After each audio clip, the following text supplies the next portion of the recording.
Tak lupa salawat dan juga salam tahdiahkan kepada Rasul kita Nabi besar Muhammad sallallahu alaihi wasallam. Kajian di malam hari ini biasa kita masih mengkaji seputar Qasasul Anbiya, kisah-kisah para nabi. Dan malam ini kita akan mengkisahkan satu nabi yang menjadi nabi misterius. Siapa dia? Dialah Nabi Allah Khadir atau Khidir alaihi salatu wassalam.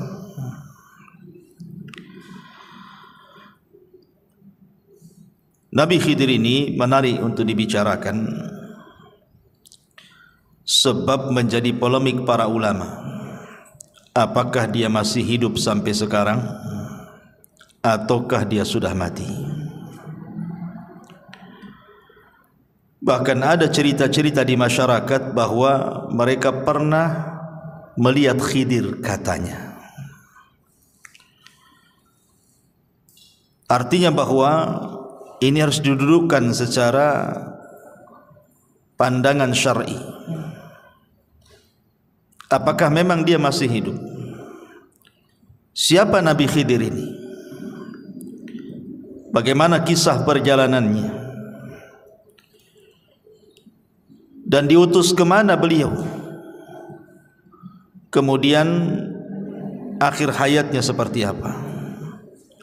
Kita akan bahas 1 jam ke depan tentang kisah Nabi Allah Khidir alaihi salatu wassalam. Ma'asyiral muslimin yang dimuliakan Allah Subhanahu wa taala. Kita mulai dari nasabnya dulu. Ada yang mengatakan bahawa Khidir alaihi salatu wassalam adalah ibnu Nabi Adam alaihi salam min sulbihi. Dia adalah putra langsung daripada Adam. Ada yang mengatakan dia adalah ibnu Qabil min Adam. Dia putra daripada Qabil dan Qabil putra Adam. Ada yang mengatakan dia adalah sibtun Nabi Harun. Dia adalah cucu daripada Nabi Harun dari jalur Al-Is ibn Ishaq ibn Ibrahim. Bahkan ada yang mengatakan dia adalah putranya Fir'aun. Ini saya kan hanya menukilkan pendapat ulama.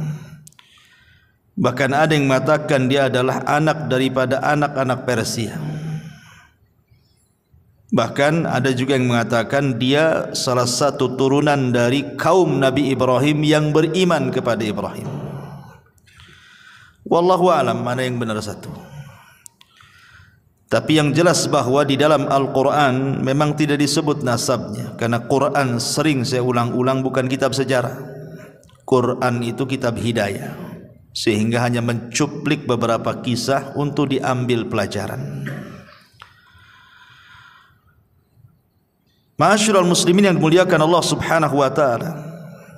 Ada yang mengatakan namanya adalah Khadrun atau disebut dengan Khidir. Ada yang mengatakan namanya Amir. Ada yang mengatakan namanya Balyan ibnu Malkan.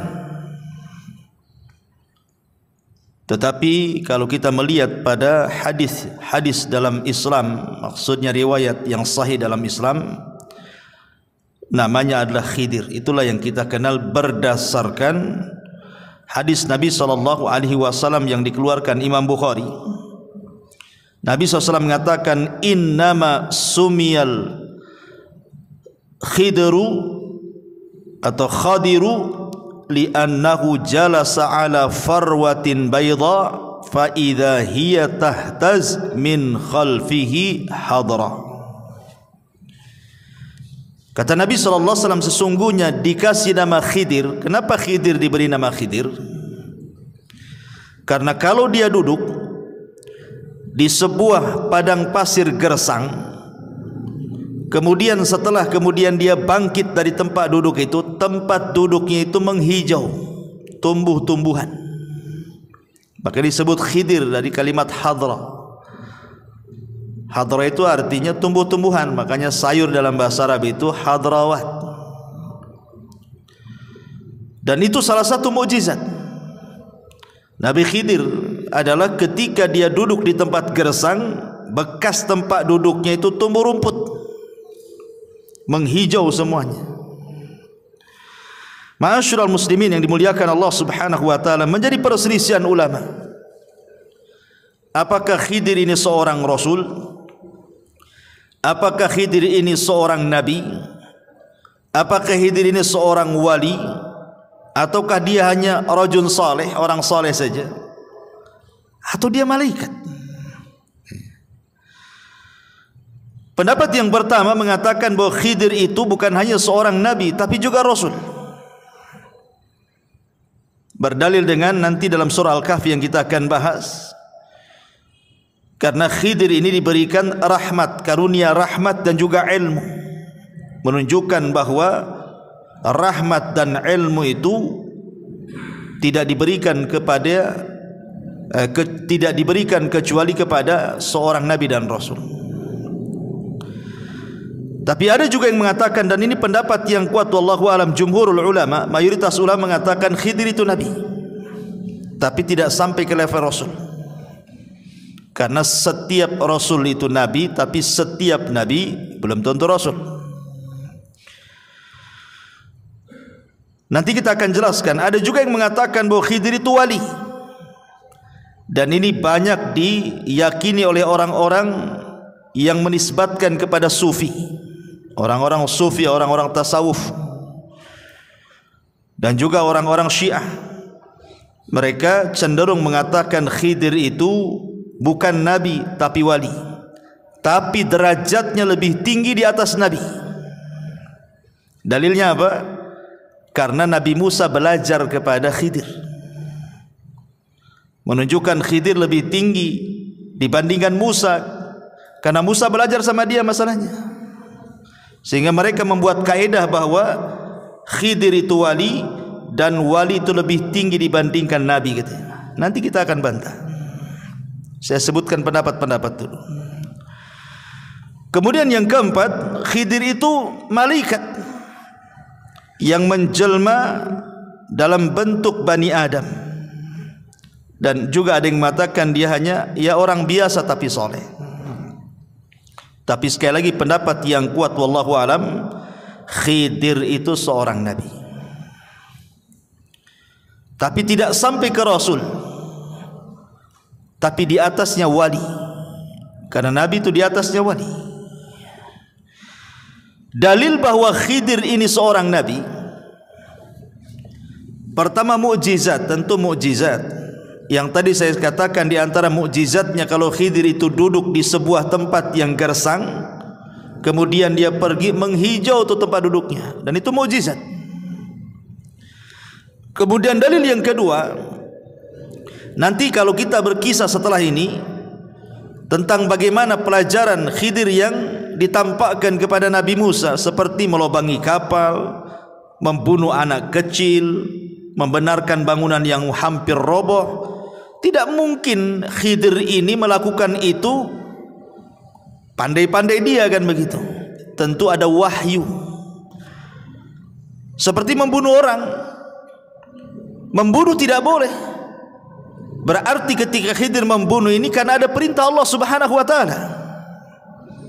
Artinya dia seorang nabi mendapatkan wahyu. Bagi orang yang mengatakan wali itu karomah, karena sering saya katakan bahwa keanehan di dunia ini ada berapa? Ada 5 atau 6 ya. Pertama mukjizat. Mukjizat ini diberikan kepada siapa? Para nabi. Yang kedua karomah, diberikan kepada para wali. Yang ketiga maunah, diberikan kepada orang biasa yang saleh. Kemudian yang keempat sihir diberikan kepada para dukun, para bomo paranormal. Dan yang terakhir al-ihana. Ihana itu keanehan tapi untuk menghinakan. Seperti ketika Musailamah al-Kadzab didatangi orang yang buta sebelah, kemudian minta mata yang buta sebelah itu disembuhkan. Datang dia kepada Musailamah al-Kadzab, si nabi palsu itu, karena yakin dia seorang nabi bisa menyembuhkan. Diludahi sama Musailamah, akhirnya dua-duanya buta. Bukannya sembuh, buta dua-duanya. Itu kan dalam rangka ihana, ya, merendahkan. Itulah 5 keanehan yang terjadi. Ma'asyiral muslimin yang dimuliakan Allah Subhanahu wa taala. Adapun apakah Khidir masih hidup atau sudah mati, nanti pembahasannya di akhir. Kita akan masuk pada kisah Nabi Khidir yang saya kutip dari surah Al-Kahfi. Ma'asyiral muslimin yang dimuliakan Allah Subhanahu wa taala, disebutkan dalam Sahih Bukhari, jadi satu hari Nabi Khidir ini dia pernah berceramah menjadi khatib di tengah-tengah Nabi Musa, afwan. Jadi satu hari Nabi Musa alaihi salatu wassalam sedang menjadi khatib di tengah-tengah Bani Israel. Tiba-tiba kemudian adalah yang hadir di situ bertanya kepada Nabi Musa, "Ya Musa, ada enggak manusia yang lebih alim dibandingkan engkau?" Tiba-tiba Musa mengatakan, "Tidak ada." Musa bukan sombong, tidak. Walaupun kenyataannya memang tidak ada orang alim di zaman itu melebihi Musa, kan begitu. Tapi Musa ini manusia, ada sisi sifat kemanusiaannya lupa. Harusnya dia mengatakan Allahu a'lam, artinya menasabkan ilmu kepada Allah Subhanahu wa taala, ataupun mengucapkan insyaallah tidak ada. Tapi dia mengatakan tidak ada orang alim melebihi diriku, katanya. Dari kalimat ini akhirnya Allah Subhanahu wa taala menjawab dari langit bahwa ada orang yang lebih alim, yang punya ilmu yang kau tak punya. Kemudian Allah Subhanahu wa taala merintahkan Nabi Musa untuk berangkat mencari orang yang dimaksud Allah. Maksudnya mencari Khidir alaihi salam. Lah dengan berangkatnya Musa mencari Khidir menunjukkan Musa tidak sombong. Sebab kalau sombong ngapain dia datang? Ketika kemudian dia mencari Khidir itu menunjukkan tawadhu'nya, bahwa dia ingin mencari juga ilmu. Tidak hanya mencukupkan ilmu yang dia miliki, dia pun ingin menambah. Dari sini kata para ulama, ada dalil tentang pensyariatan rihlah li talabul ilmi. Rihlah itu maksudnya melakukan safar, perjalanan untuk menuntut ilmu. Dan itu kebiasaan para nabi, kebiasaan para sahabat, bahkan kebiasaan para ulama. Lihat Imam Ahmad keliling dunia itu sampai 2 kali. Sampai dikatakan Tafa Ahmad marrataini hatta jama'al musnad. Imam Ahmad itu keliling dunia mencari ilmu sampai berhasil mengumpulkan musnad. Buku hadis tertebal itulah buku musnadnya Imam Ahmad. Entah berapa ribu hadis yang dicatat oleh Imam Ahmad dalam musnadnya itu. Imam Bukhari, Imam Muslim, Abi Dawud, Tirmidzi, seluruh para ulama, mereka rihlah dari satu negara ke negara berikutnya. Bahkan sebelum mereka juga para sahabat. Contoh saja umpamanya Jabir bin Abdullah radhiyallahu an, itu tinggal di kota Madinah. Dia mendengar hadis Nabi SAW, tapi tidak dari orang yang langsung mendengar kepada Nabi. Orang yang mendengar langsung kepada Nabi itu ada di Syam orangnya, namanya Abdullah ibn Unais. Dia ingin memastikan apakah betul Abdullah ibn Unais itu mendengar hadis yang ia dengar dari penduduk Madinah. Berangkat dia, perjalanan 1 bulan, pulang pergi 1 bulan, 2 bulan lah pulang pergi jadinya.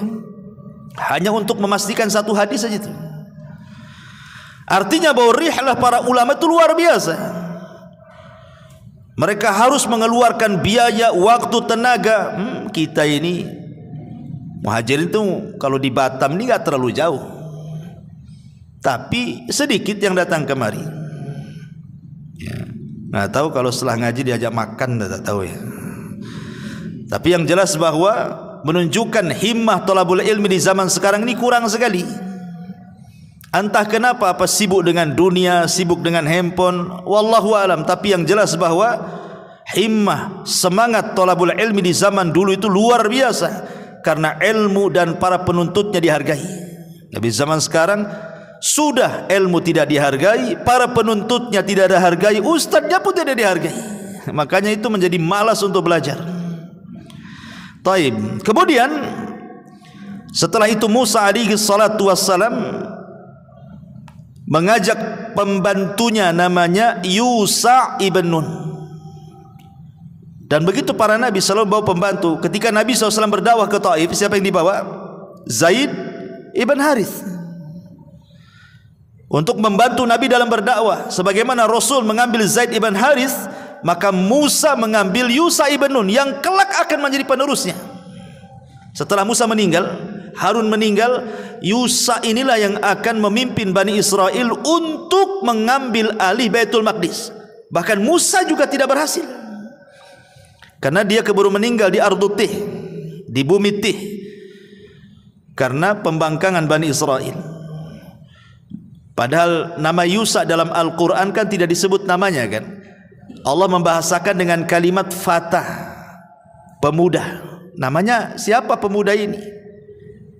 Baru dijelaskan oleh ahli tafsir bahwa yang dimaksud pemuda dalam surah Al-Kahfi itu maksudnya Yusha ibn Nun. Tapi lihat, walaupun namanya tidak dicantumkan dalam Al-Quran, tapi dia bisa mengukir sejarah melebihi Nabi Musa, padahal tidak dikenal. Menunjukkan bahwa mengukir sebuah jasa untuk kebaikan orang itu tidak mesti harus dikenal manusia. Gak apa-apa kita dikenal Allah, tidak dikenal di hadapan manusia, seperti Yusha ibn Nun. Ma'asyiral muslimin yang dimuliakan Allah Azza wa Jalla, berangkatlah kemudian dua manusia mulia ini, Musa dan juga Yusha ibn Nun, dalam rangka mencari ilmu untuk mencari keberadaan Khidir alaihi salam. Kita mulai kisahnya. Dimulai daripada surah Al-Kahfi ayat 61 dan seterusnya. Allah Subhanahu wa taala mengatakan, "Wa idz qala Musa li fatahu la abrah hatta ablugha majma'al bahraini aw amdiya hukubah." Dan ingatlah ketika Musa berkata kepada Yusha ibn Nun pembantunya, "Aku tidak akan berhenti berjalan untuk mencari ilmu sebelum sampai ke tempat pertemuan dua air lautan, atau aku akan berjalan terus sampai bertahun-tahun, entah berapa lamanya." Karena ada yang mengatakan, ahli tafsir itu, Musa itu mencari Khidir sampai 80 tahun. Ada yang mengatakan seperti itu, wallahu a'lam. Ya. Sekarang pertanyaannya, mencari alamat yang tidak jelas itu kan perkara yang sulit, ikhwan. Pokoknya kalau engkau ingin mendapatkan Khidir, cari pertemuan air lautan. Tandanya kalau ikan yang kau bawa itu tiba-tiba hidup di tengah jalan, kemudian ikan itu loncat dari tempat yang kau bawa itu, di tempat loncat ikan itulah kau akan dapatkan Khidir itu. Cemana cari alamat kayak gini nih? Kan sulit cari alamat kayak gini. Ulama kemudian berusaha mencari tahu pertemuan dua air lautan itu ada di mana. Ya. Ada yang mengatakan bahwa pertemuan dua air lautan itu berada di sebuah tempat di dekat Jabal Tariq namanya. Jabal Tariq ini satu gunung, merujuk pada seorang jenderal muslim dulu namanya Tariq bin Ziyad, yang pernah menaklukkan Spanyol pada tahun 711 Masehi. Dialah yang menghubungkan antara dua lautan tuh. Maksudnya Laut Mediterania dan Samudra Atlantik, serta memisahkan Maroko dan Spanyol. Itu sejarahnya kan begitu. Disinilah letak dua air lautan itu. Tapi ada juga yang mengatakan, ahli tafsir mengatakan bahwa yang dimaksud pertemuan dua air lautan itu, ada yang mengatakan maksudnya dia adalah Laut Persia dan Laut Romawi. Ada juga yang mengatakan ya sekitar-sekitar Mesir lah. Tapi memang kebanyakan para ulama mengatakan bahwa yang dimaksud pertemuan dua lautan itu artinya satu tempat namanya Tonjah. Di sebuah tempat namanya Tonjah, satu kota di Maroko yang berbatasan langsung dengan Spanyol. Wallahu alam, ini yang banyak dikuatkan oleh ahli tafsir. Ma'asyiral muslimin yang dimuliakan Allah Azza wa Jalla, dan itu juga disebutkan oleh Al-Imam Al-Baghawi rahimahullahu taala. Intinya bahwa ketika Nabi Musa alaihi salatu wasallam berjalan dengan Yusa itu, pokoknya Nabi Musa mengatakan kepada Nabi Yusa, pokoknya kita berjalan terus sampai menemukan dua pertemuan air lautan. Kalau kita tidak ketemu nih, terus sampai dapat, katanya. Lihat bagaimana himmah thalabul ilminya Nabi Musa itu mencontohkan kepada kita, tidak akan berhenti walaupun sampai kapan, katanya. Kenapa? Karena ini perintah Allah masalahnya. Musa tidak akan pulang sampai betul-betul misinya berjumpa dengan Khidir ketemu. Bagaimana Musa mengajarkan kepada kita ketaatan kepada perintah Allah Azza wa Jalla. Karena waktu kemarin kita mengkisahkan tentang kisah Nabi Yunus alaihi salatu wasalam, Yunus ini kenapa ditelanikan? Karena dia meninggalkan kaumnya sebelum Allah perintahkan. Makanya akhirnya kemudian Allah menghukum Yunus dan memasukkan ke perut ikan. Lah Nabi Musa alaihi salatu wasalam, dia tidak mau membangkang perintah Allah. Makanya dia terus berjalan sampai Allah mengatakan falamma balagha majma'a bainihima nasiyahu tahuma fattakhadha sabilahu fil bahri saraba. Maka ketika mereka sampai ke pertemuan dua laut itu, mereka lupa ikannya, lalu ikan itu melompat mengambil jalannya ke arah laut itu. Disebutkan dalam Sahih Bukhari, kan kisah Khidir kan disebutkan oleh Sahih Bukhari itu panjang juga tuh. Jadi ketika Nabi Musa alaihi salatu wasallam dengan Nabi Yusa ini berjalan, rupanya kan mereka ingin istirahat. Ketika istirahat itulah keduanya tertidur. Yang terbangun pertama adalah Yusa ibn Nun. Kemudian Yusa ibn Nun melihat keanehan. Kenapa? Karena ikan yang sudah dibakar itu, mungkin ikan asin lah, semacam ikan asin itu, ikan mati, ikan siap santap sebenarnya. Karena Musa itu kan memang anak Mesir ya, biasa makan ikan di sana. Tiba-tiba kemudian ikan yang mati yang sudah terpanggang itu, siap makan itu, tiba-tiba hidup ikan itu. Dan ini mukjizat. Menghidupkan ikan mati ini kan mukjizat namanya.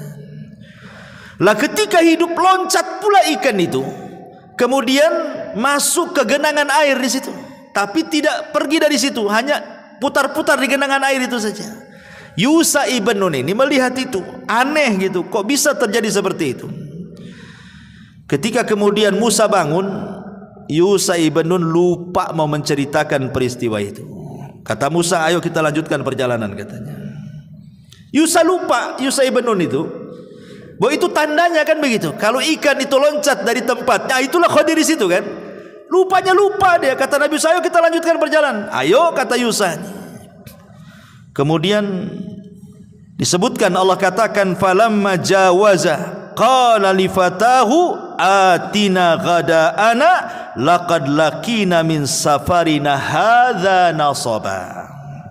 Maka ketika mereka sudah melewati tempat yang tadi ikan loncat di situ, Musa berkata kepada pembantunya, bawalah kemari makanan kita itu. Ikan-ikan itu mana katanya? Sungguh kita telah merasa letih karena perjalanan kita. Di sini ada keanehan.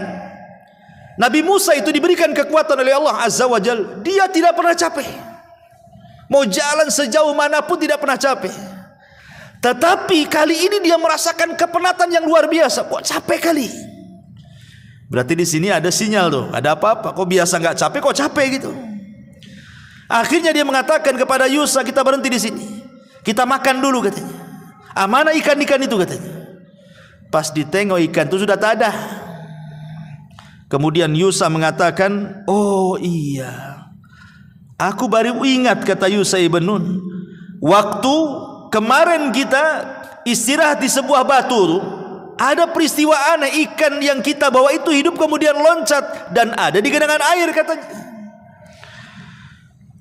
Makanya Allah mengatakan, qala ara'aita idh awayna ila as-sakhrati fa inni nasitul hut wa ma ansanihi illa syaitan an adhkurahu wattakhadha sabilahu fil bahri ajaba. Lalu Yusa ibn Nun mengatakan, tahukah engkau ketika kita mencari tempat berlindung di batu itu, wahai Musa, aku lupa menceritakan tentang ikan itu katanya, dan tidak ada yang membuat aku lupa untuk mengingatnya kecuali setan, dan ikan itu mengambil jalannya ke laut dengan cara yang aneh sekali katanya. Apa kata Musa? Musa mengatakan, itu yang benar, ayo kita balik lagi ke situ katanya. Senang Nabi Musa karena sudah ada titik terang di mana keberadaan Khidir dan pertemuan dua air lautan itu. Ma'asyiral muslimin yang dimuliakan Allah Subhanahu wa taala, di sini ada pelajaran besar bahwa seorang murid dan guru itu tetap harus punya kesabaran. Lihat sabarnya Nabi Musa, tidak menyalahkan Khidir kan? Tidak menyalahkan Yusa ibn Nun. Karena lupa kan gitu. Ketika dia melihat ikannya loncat, harusnya disitulah Yusa memberitahu Musa kan, di sini tempatnya. Tapi karena dilupakan setan, akhirnya mereka pun jauh kali sudah meninggalkan batu itu, baru ingatkan itu. Tapi Musa tak marah. Ini menunjukkan bahwa seorang murabbi, seorang muallim, seorang guru, seorang pendidik harus punya kesabaran kepada anak didiknya. Seperti Musa alaihi salatu wassalam di sini. Ma'asyiral muslimin yang dimuliakan Allah Subhanahu wa taala, ketika sampai di batu itu, tiba-tiba kemudian Musa dan Yusa ini melihat ada orang yang berbaju tebal, longgar, lebar, ya. Sebagaimana disebutkan dalam hadis Bukhari, falamma intahaya ila sakhrati idza rajulun musajjin bi thawbin. Kata Nabi SAW, ketika keduanya Yusa dan juga Musa ini sampai di batu itu, tiba-tiba ada seorang laki-laki yang menggunakan pakaian sangat longgar sekali. Fasallama Musa, maka Musa pun mengucapkan salam, assalamualaikum. Faqala Khidir, rupanya Khidir itu di depan dia. Khidir mengatakan, wa anna bi ardikas salam. Bagaimana cara mengucapkan salam di negerimu? Seolah-olah Khidir aneh gitu, kok ada mengucapkan salam di negeri dia, nggak ada orang mengucapkan salam tuh. Kemudian Khidir tanya, siapa kamu? Maka Musa mengatakan, ana Musa, saya ini Musa. Kata Khidir, Musa siapa? Kata Nabi Musa, Musa Bani Israel. Baru ngeh dia, oh kamu Musa Bani Israel. Dari sini menunjukkan apa? Khidir itu tidak tahu yang gaib. Sebagaimana prasangka sebagian orang terhadap Khidir itu, bahwa Khidir itu manusia yang punya ilmu laduni, mampu menerawang, mampu melihat hal-hal gaib. Menebak Nabi Musa aja tak bisa. Siapa kamu? Kalau dia memang tahu yang gaib kan sudah tahu, oh kamu Musa aja Bani Israel. Kenapa mesti tanya dulu? Ya. Dari sini menunjukkan bahwa Khidir itu juga sama dengan yang lainnya, tidak tahu yang gaib kecuali yang Allah beritahukan saja. Karena kegaiban itu hanya milik Allah Subhanahu wa taala. Lah dari sini setelah kemudian Musa betul-betul berjumpa dengan Khidir, Maka Musa mengatakan, Allah katakan, qala lahu Musa, hal attabi'uka ala an tu'allimani mimma ullimta rusyda. Musa berkata, bolehkah aku mengikutimu agar engkau mengajarkan kepadaku ilmu yang benar yang telah diajarkan kepadamu untuk menjadi petunjuk bagiku, katanya. Di sini ada pelajaran adab. Seorang pelajar, seorang thalabatul ilmi, kalau hendak meminta ilmu kepada seorang guru ya harus beradab. Lihat Nabi Musa aja beradab. Padahal secara kedudukan Musa itu jauh di atas Khidir. Bagaimana tidak jauh di atas Khidir? Dia bukan hanya seorang nabi, dia bukan hanya seorang rasul, dia adalah kalimur rahman, dia adalah ulul azmi minar rusul, dan dialah nabi yang paling masyhur dari seluruh nabi-nabi Bani Israel. Dan turun Taurat padanya. Khidir tidak ada kitab turun kepada dia. Tapi karena Musa berhajat ingin mengambil ilmu Khidir, maka dia beradab, meminta dengan sangat lembutnya dan mengatakan, bolehkah aku mengikutimu agar engkau mengajarkan kepadaku ilmu yang benar yang telah Allah ajarkan kepadamu supaya menjadi petunjuk bagiku, katanya. Subhanallah, bagaimana Musa beradab.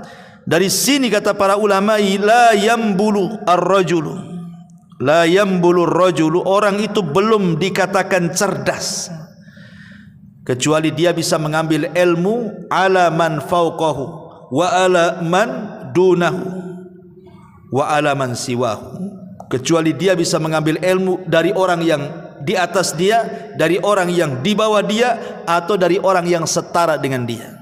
Itu baru cerdas orang itu. Ma'asyiral muslimin yang dimuliakan Allah Azza wa Jalla. Dan di sini juga ada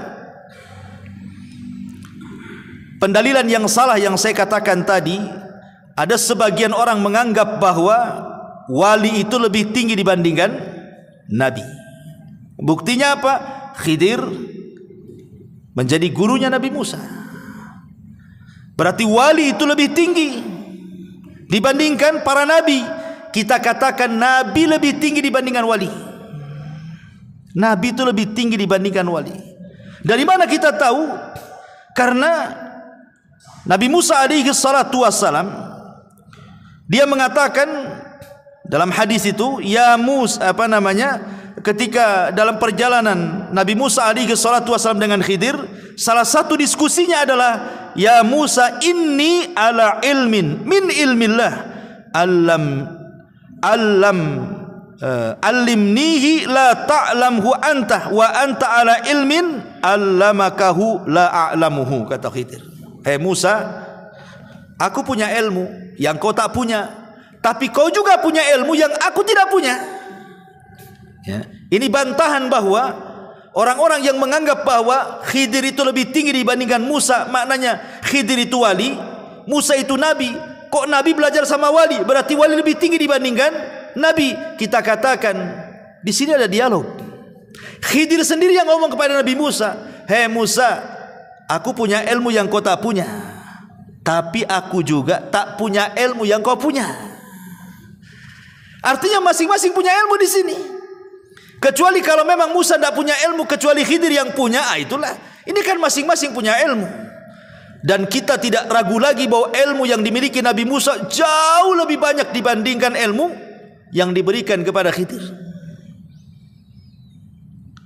Karena dia seorang nabi, ulul azmi, lebih mulia dibandingkan Khidir alaihi salam.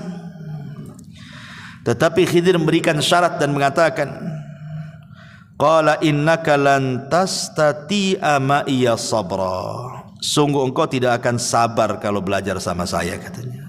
Tidak usahlah, kau enggak akan sabar. Ya. Apa kata Nabi Musa? Wa kaifa tasbir ala ma lam tuhit bihi khubra. Bagaimana engkau bisa mengatakan seperti itu? Kan belum dicoba.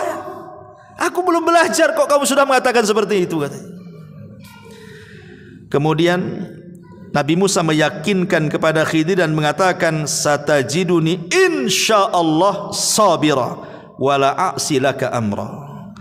Insyaallah akan engkau dapati aku termasuk orang yang sabar dan aku tidak akan menentangmu dalam urusan apapun. Itu janjinya Nabi Musa. Saya akan sabar, apapun yang kau ajarkan saya terima. Di sini ada faedah apa? Seorang talabul ilmi harus punya kesabaran. Kalau tidak punya kesabaran tidak akan dapat ilmu itu. Makanya Yahya bin Abi Katsir mengatakan apa? Ilmu itu tidak akan didapat birahatil jismi, dengan istirahatnya badan. Antum kalau duduk tidur nggak akan dapat ilmu. Tapi antum kalau datang ke majelis ta'lim, mendengarkan atau beli buku, baca buku atau dengerin YouTube ustaz-ustaz yang sedang ceramah, baru dapat ilmu. Kalau kelayapan ke sana kemari, kuliner ke sana kemari, ilmu ya ilmu kuliner dia dapat lah. Tapi ilmu agama dia tak akan dapat. Kemudian fantalaqa, Khidir mengatakan fa inittaba'tani. Ini syarat yang harus dipegang Nabi Musa. Jika engkau mengikutiku, kata Khidir, fala tas'alni an syai'in, jangan pernah menanyakan sesuatu kepadaku, hatta uhditsa laka minhu dzikra, sampai aku yang menerangkannya. Kau diam saja, kau lihat saja. Awas kalau kau bertanya, kata Khidir. Dari ancam duluan tuh. Fantalaqa hatta idza raqiba fis safinati kharaqaha. Ini pelajaran pertama nih. Berangkatlah dua manusia mulia dan juga Yusha ibn Nun, ini bertiga berarti kan, dalam satu perahu. Dalam hadis Bukhari, ketika pemilik perahu itu melihat Khidir, rupanya kenal bahwa Khidir ini orang mulia di tengah-tengah mereka. Makanya ketika naik perahu tidak usah bayar. Jadi nggak ada bayar, langsung naik saja Nabi Musa itu dengan Khidir di situ.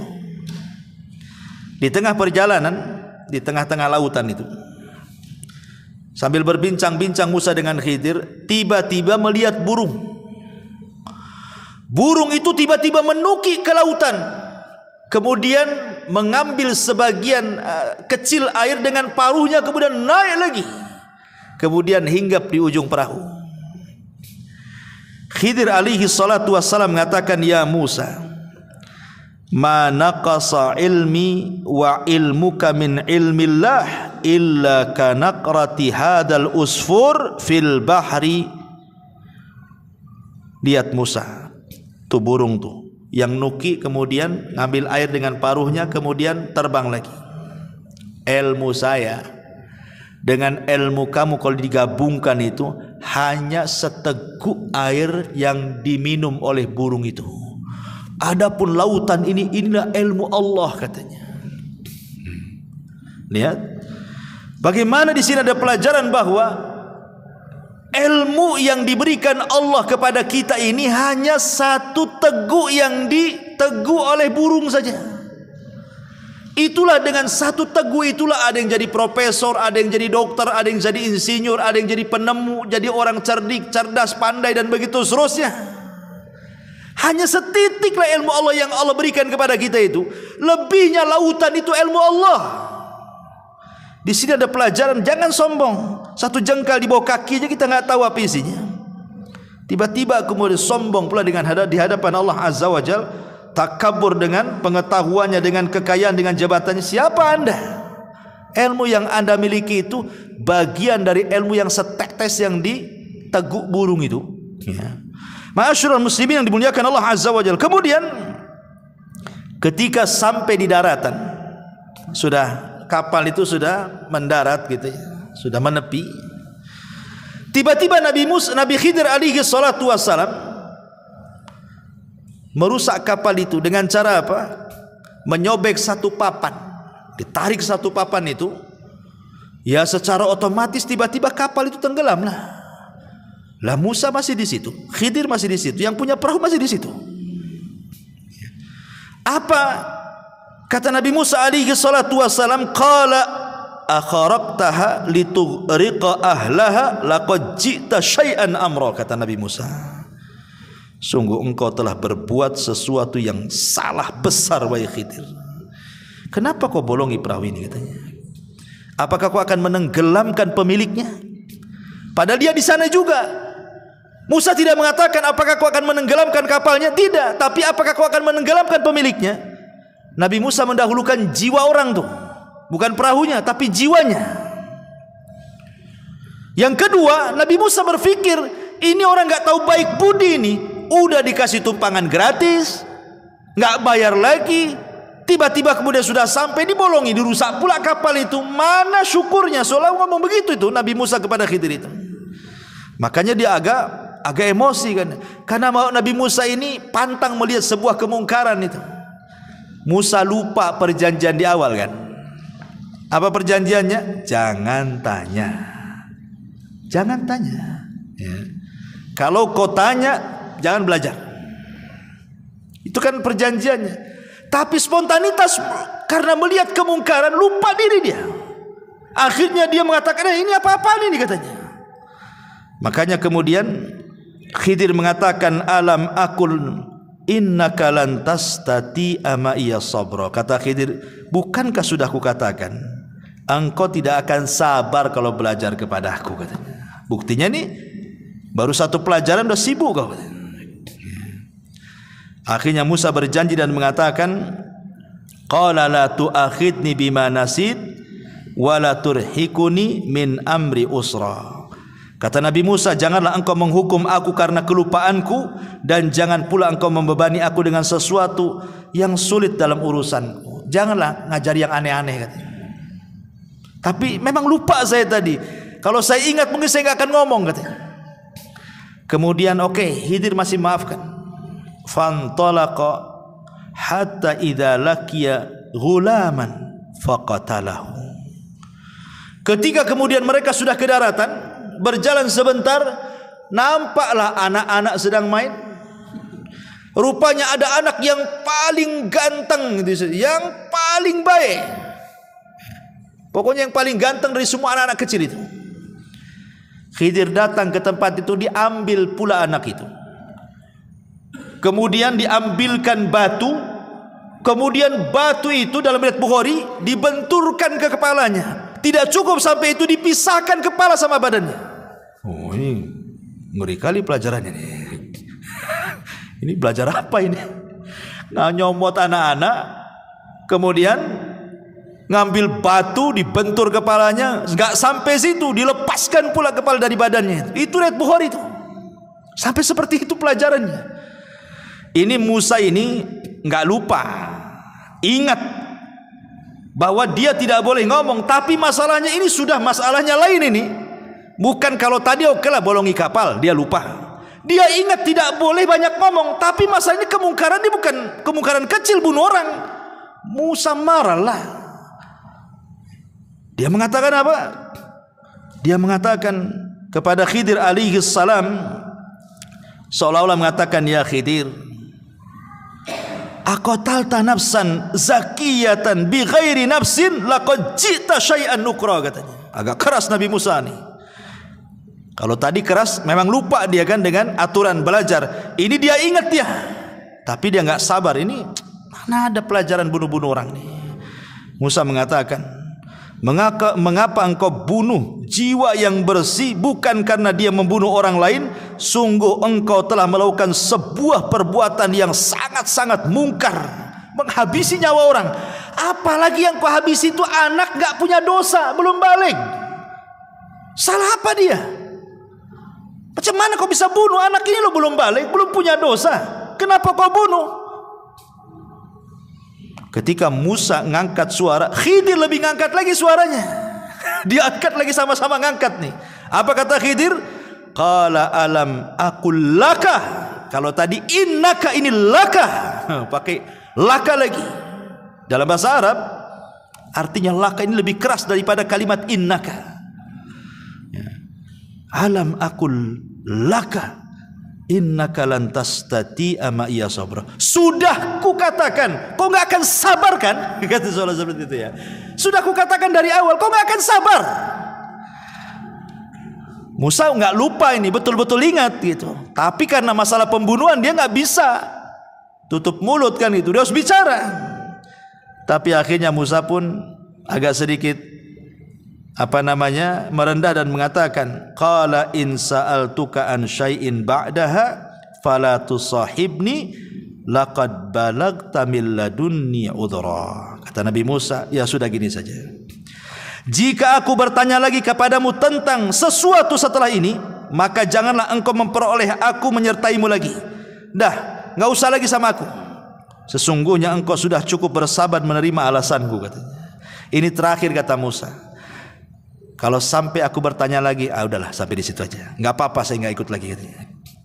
Akhirnya Khidir memberikan uzur lagi untuk ikut lagi bersama dia. Fantalaqa hatta idza ataya ahla qaryatin istat'ama ahlaha fa'abau an yudhayyifuhuma fawajada fiha jidaran yuridu an yanqad fa'aqamahu. Maka keduanya berjalan hingga ketika keduanya sampai kepada penduduk sebuah negeri. Mereka berdua meminta dijamu oleh penduduknya, tetapi mereka penduduk itu tidak mau menjamu mereka. Kemudian keduanya mendapatkan dinding rumah yang hampir roboh di negeri itu. Lalu dia berkata kepada Nabi Musa, kita tegakkan sebelum roboh, katanya. Yang ini beda pula. Yang ini agak baik nih. Sebelum-sebelumnya tak baik kan? Bolongi kapal tak baik kan itu. Bunuh orang lebih tak baik lagi. Ini pula berbuat baik. Dinding mau roboh diperbaiki lah. Ini gimana ini kan? Ini seolah terbalik 180 derajat nih pelajarannya nih. Ya. Ada yang mengatakan ahli tafsir bahwa negeri yang didatangi yang rusak itu adalah namanya Antioquia. Ya, negeri itu namanya negeri Antioquia. Negeri itu rusak serusak-rusaknya. Semuanya bakhil. Nggak ada orang baik di situ. Ketika melihat ada orang asing itu mereka nggak peduli. Padahal Khidir dan Nabi Musa ini sudah kelaparan. Tetapi ketika kemudian masuk ke negeri Antioquia itu satu orang pun tidak mau menjamu. Akhirnya kata Khidir ini, kalau gitu kita cari tempat lain. Ini penduduk ini jahat semua nih. Keluar, sebelum keluar di perbatasan kota itu adalah rumah sudah doyong mau roboh. Ya. Jadi Khidir mengatakan kepada Musa, tunggu dulu. Ini rumah mau roboh nih. Kita perbaiki rumah ini dulu. Kata Nabi Musa, ya Khidir, kenapa kita tidak mengambil rumah yang jelas-jelas ada penghuninya? Kalau kita perbaiki kan dapat upah, kita bisa makan tuh dengan upah tuh. Ini tak jelas penghuninya, kemudian kita perbaiki, dapat apa kita di sini, katanya. Nah, ini sudah pertanyaan ketiga. Ya, makanya kemudian Khidir marah dan mengatakan, hada firaqi baini wa bainik. Inilah perpisahan antara aku dengan kamu. Sudah, ini udah ketiga kalinya masalah yang ngomong. Ya. Ma'asyiral muslimin yang dimuliakan Allah Subhanahu wa taala. Lah sebelum berpisah itulah Khidir menjelaskan kenapa dia sampai membolongi kapal. Kenapa dia sampai membunuh jiwa anak kecil yang tak bersalah. Kenapa sampai memperbaiki dinding yang mau roboh. Apa kata Khidir kepada Musa sebelum pisah? Ammas safinatu fakanat limasakina ya'maluna fil bahri fa aradtu an aibaha wa kana wara'ahum malikun ya'khudhu kulla safinatin ghasbah. Adapun perahu itu adalah milik orang miskin. Miskin itu artinya punya pekerjaan tapi tidak cukup. Kalau fakir memang sama sekali tak punya pekerjaan.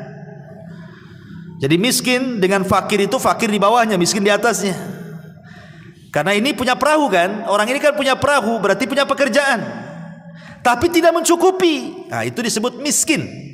Tapi kalau fakir di bawahnya sama sekali nggak punya pekerjaan.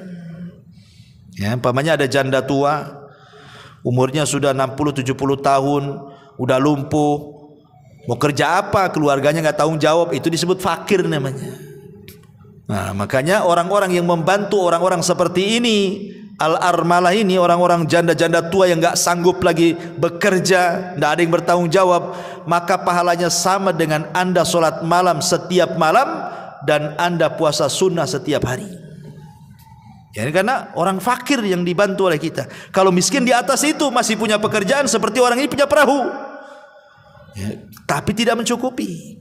Lah, Khidir mengatakan, adapun perahu itu milik orang miskin yang bekerja di laut. Aku bermaksud merusaknya karena di hadapan mereka ada seorang raja yang suka merampas setiap perahu yang bagus.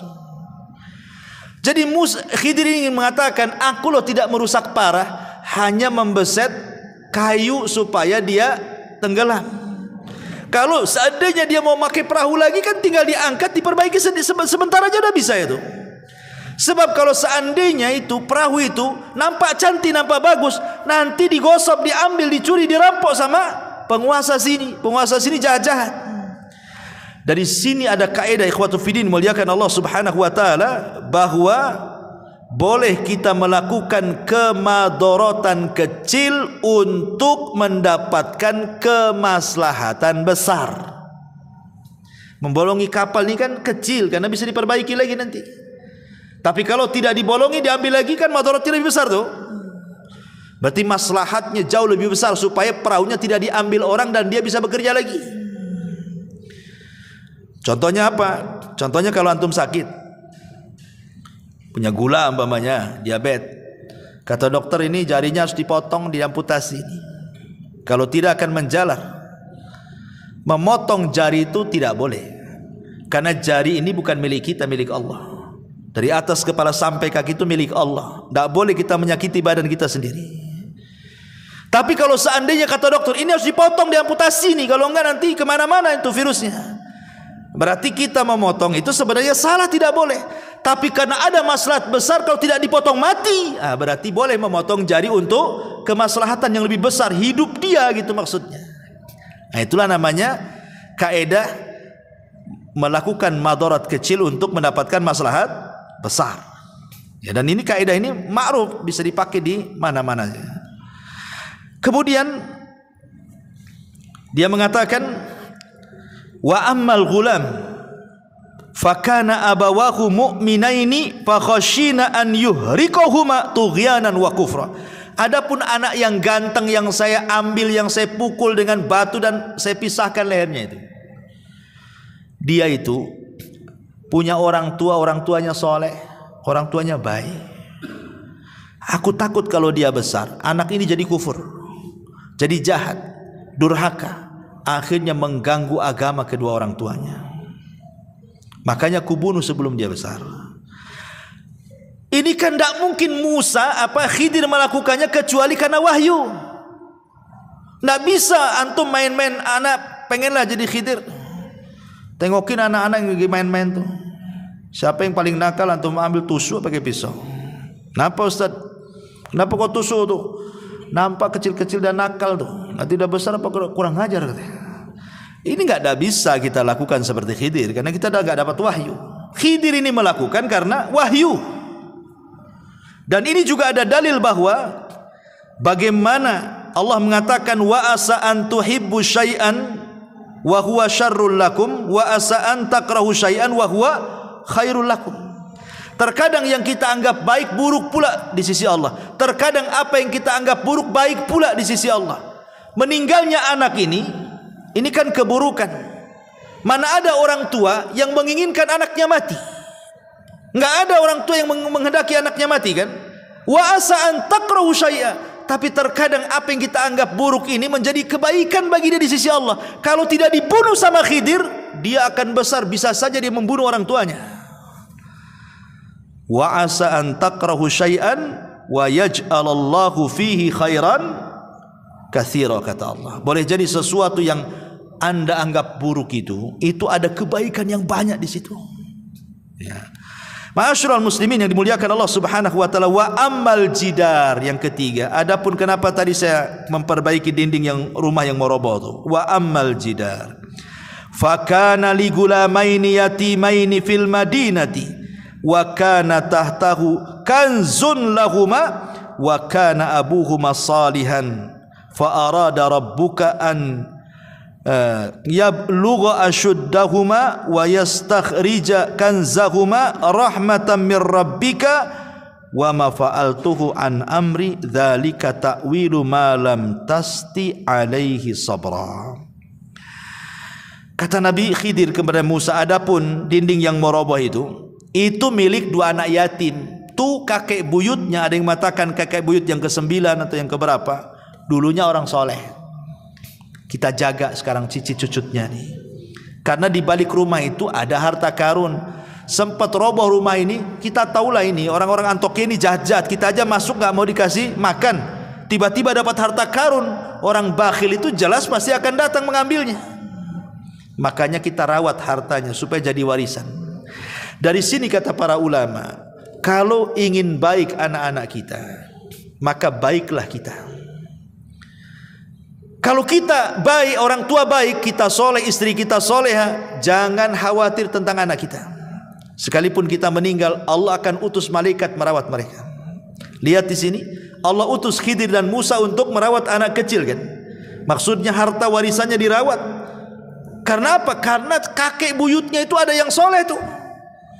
Berarti menunjukkan bahwa kesolehan itu bisa ditularkan kepada anak cucunya walaupun dia sudah meninggal. Ya. Maka penting memberikan contoh kepada orang lain. Ya. Ini diantara takwil daripada Khidir kepada Musa alaihi salam, dan dia akhiri dengan mengatakan apa? Wa ma fa'altuhu an amri. Musa, aku tidak melakukan ini bukan karena pandai-pandai aku, tidak. Tapi ini karena perintah Allah. Dari sini menunjukkan Khidir itu nabi. Ya, karena bukan atas kehendak dia, tapi ada yang nyuruh. Siapa yang nyuruh? Allah Subhanahu wa taala. Inilah perkara yang kau tidak bisa sabar di situ. Kata Nabi sallallahu alaihi wasallam ketika menceritakan kisah Khidir dan Musa ini, disebutkan dalam hadis yang disepakati Bukhari Muslim, apa kata Rasul? Yarhamullahu Musa lawaridna law sabara hatta yaqussu alaina min amrihima. Semoga Allah merahmati Musa. Kalau seandainya Musa mau lebih sabar lagi, tentu akan banyak kisah-kisah yang luar biasa yang sampai kepada kita. Tapi Musa tak sabar, ya 3 itu sajalah yang sampai kepada kita, gitu maksudnya. Ya. Taib, sampai di sini kisahnya. Sekarang, apakah Khidir itu masih hidup ataukah sudah mati? Ini pembahasan terakhir. Ma'asyiral muslimin yang dimuliakan Allah Subhanahu wa taala. Ada yang mengatakan bahwa Khidir itu masih hidup dengan dalil. Dalil yang pertama, riwayat Ibnu Abbas radhiyallahu anhu, bahwa Khidir itu akan dipanjangkan usianya sampai berjumpa dengan Dajjal dan dia mendustakan di depan Dajjal. Menunjukkan Khidir masih hidup karena Dajjal di akhir zaman keluarnya. Ini satu. Kemudian yang kedua, dalilnya adalah ketika Nabi SAW meninggal, para sahabat sedang berkumpul. Tiba-tiba kemudian datang orang tidak dikenal. Orang itu baik, cara ngomongnya santun, bla bla bla bla macam-macam. Maka para sahabat heran, siapa orang baik, bijak, ngomongnya enak tuh? Bertanyalah sahabat ini kepada Abu Bakar dan Ali radhiyallahu an. Maka Abu Bakar dan Ali mengatakan, bi anna hadza al-Khadir. Itu adalah Khadir katanya. Berarti sepeninggal Rasul Khadir masih ada tuh. Karena Abu Bakar dan Ali mengatakan seperti itu. Kemudian dalil yang ketiga adalah ijtima'ul Khadir wal Ilyas fi kulli musimin minal haji. Dalam sebuah riwayat bahwa setiap musim haji Nabi Khidir dan Ilyas itu biasanya ketemu di Mekah sama-sama haji, kemudian saling mencukur rambut. Setiap musim haji. Kemudian yang keempat dijelaskan ijtima'ul Khadiri wa Jibril wa Mikail wa Israfil fi Arafat. Ketika haji maka Jibril akan datang, Mikail akan datang, Israfil akan datang, dan mereka akan bersama Khidir di Arafah. Menunjukkan bahwa Khidir belum mati. Tetapi ulama membantah. Satu, Imam Ibnu Hajar ketika mengomentari hadis Ibnu Abbas yang pertama, beliau mengatakan hadis itu mungkar. Bukan hanya dhaif, mungkar lagi, tak bisa diambil. Adapun dalil yang kedua, Imam Bukhari yang mengatakan hadis itu juga mungkar. Adapun yang ketiga, Imam Ibnu Hajar mengatakan ada 2 orang yang matruk, ditinggalkan riwayatnya. Adapun hadis yang keempat juga disebutkan oleh Imam Ibnu Hajar tentang berkumpulnya Khidir, Jibril, Mikail dan Israfil di Arafah itu. Hadis itu maudhu, palsu. Dan banyak riwayat-riwayat hampir seluruh yang mengatakan Khidir itu masih hidup, tidak ada yang sahih riwayatnya. Dan pendapat yang kedua, Khidir itu sudah meninggal. Dan ini perkataan Imam Bukhari, pendapat Ibnu Al-Jauzi, pendapat Abul Husain, pendapat ulama-ulama salaf yang lainnya. Dalilnya satu, firman Allah surah Al-Anbiya ayat 34, Allah mengatakan, wa ma ja'alna li basyari min qablikal khulda afa immitta fahumul khalidun. Kami tidak menjadikan hidup abadi bagi seorang manusia pun sebelum kamu, maka jika kamu mati apakah mereka kekal? Ya enggak lah, tidak ada yang kekal, kata Al-Quran. Maka Khidir masuk pada ayat ini. Dalil yang kedua adalah surah Al-Imran ayat 81. Ketika Allah menjelaskan tentang perjanjian para nabi, kalau Allah mengutus Muhammad, mereka akan menolongnya, mereka akan berusaha masuk ke agamanya dan begitu seterusnya. Baca dalam surah Al-Imran. Kata Ibnu Katsir ketika memberikan catatan kepada Al-Imran ayat 81 itu, dia mengatakan, faqala Ibnu Katsirin annahu idza kana al-Khadiru hayyan fahuwa yadkhulu fi mitsaqil anbiya fayansuruna nabiyya sallallahu alaihi wasallam min a'daihi. Kalau memang Khidir itu hidup, tentu dia akan masuk pada perjanjian para nabi. Kalau diutus, nabi akan ditolong. Tapi mana buktinya? Saat nabi kalah di perang Uhud, mana Khidirnya? Enggak datang. Saat perang Badar yang Rasul ketakutan luar biasa, jumlah 314 orang melawan 1000 orang, mana Khidirnya? Enggak muncul. Berarti Khidir sudah meninggal. Ya. Padahal kalau memang dia masih hidup, dia harus masuk pada surah Al-Imran 81. Masuk dalam perjanjian setiap para nabi, kalau diutus nabi akan ditolong. Tapi tak muncul-muncul juga. Dan itu senada dengan ucapan Ibnu Taimiyah rahimahullahu ta'ala. Apa kata Ibnu Taimiyah saat ditanya apakah Khidir masih hidup? Kata beliau, lau kanal khadiru hayyan lawajaba alaihi an ya'tiyan nabiyya sallallahu alaihi wasallam wa yujahidu baina yadayhi wa yata'allama minhu wa qad kana an-nabiyyu sallallahu alaihi wasallam yauma badrin Allahumma intalik hadhihi sabab falan tu'bad abada ila akhirih. Kata Imam Ibnu Taimiyah saat ditanya apakah Khidir masih hidup, kata Ibnu Taimiyah, kalau Khidir hidup maka Khidir wajib datang menghadap Nabi, berjihad dengan Nabi, belajar kepada Nabi. Sekarang ketika perang Badar, mana Khidir? Kata Ibnu Taimiyah, tak ada. Kemudian juga hadis Nabi SAW yang dikeluarkan Imam Muslim dalam sahihnya, ma min nafsin manfusatin al-yawma ta'ti 'alaiha mi'atu sanatin wa hiya hayyatun yawma idzin. Tidak ada satu jiwa pun yang hidup pada hari ini telah lewat 100 tahun pasti dia akan binasa. Khidir udah lebih 100 tahun lah, udah meninggal lah. Bahkan dalam hadis yang lain, la yabqa ala ra'si mi'ati sanatin mimman huwa ala wajhil ardi ahadun. Tidak akan tersisa seorang pun di muka bumi ini pada 100 tahun yang akan datang. Artinya sudah meninggal lah. Ya, maka pendapat yang kuat wallahu alam, Khidir sudah meninggal. Bahkan Ibrahim Al-Harbi pernah bertanya kepada Imam Ahmad. Imam Ahmad ditanya soal apakah Khidir hidup ataukah mati. Imam Ahmad ditanya siapa? Oleh Ibrahim Al-Harbi. Apa kata Imam Ahmad? Man ahalla ala ghaibin lan yansab minhu wa ma alqa hada illa syaitan. Siapa yang menekuni masalah-masalah gaib klinik, dia tidak akan bisa bersikap proporsional dalam masalah ini. Tidak ada yang membisikkan berita itu kecuali setan, katanya. Nah, itu tegas Imam Ahmad tuh. Kalau ada yang mengatakan Khidir hidup, kata Imam Ahmad, tidak ada yang membisikkan Khidir hidup kecuali setan. Itu Imam Ahmad yang ngomong begitu. Ya. Dari sini kita tahu bahwa Khidir sudah meninggal dunia.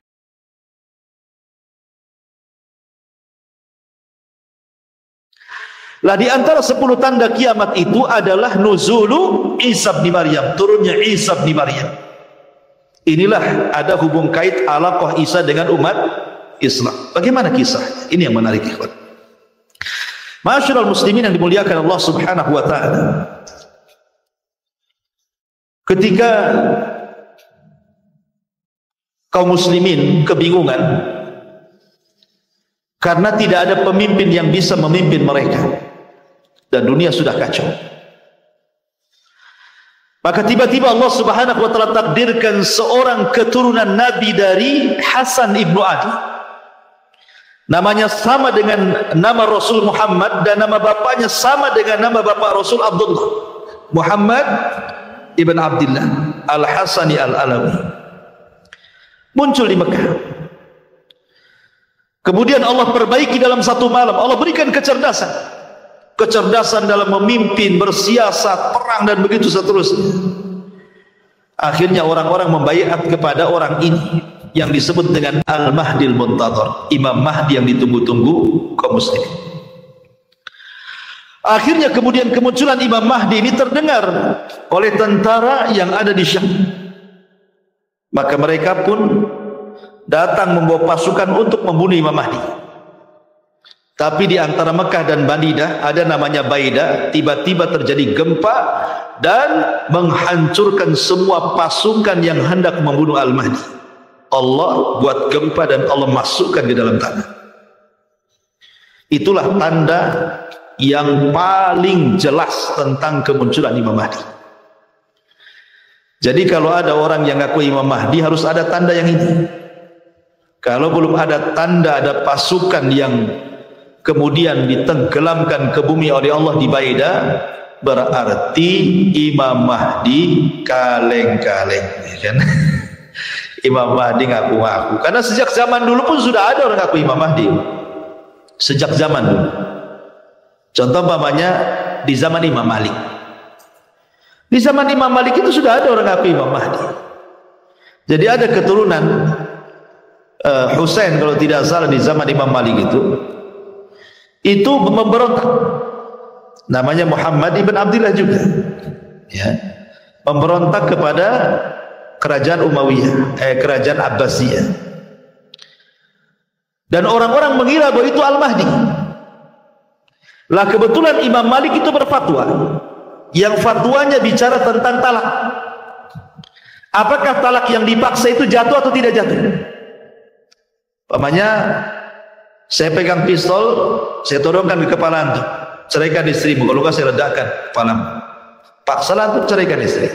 Pertanyaannya, talak yang dalam kondisi antum ini dipaksa seperti ini sah atau tidak? Gitu maksudnya.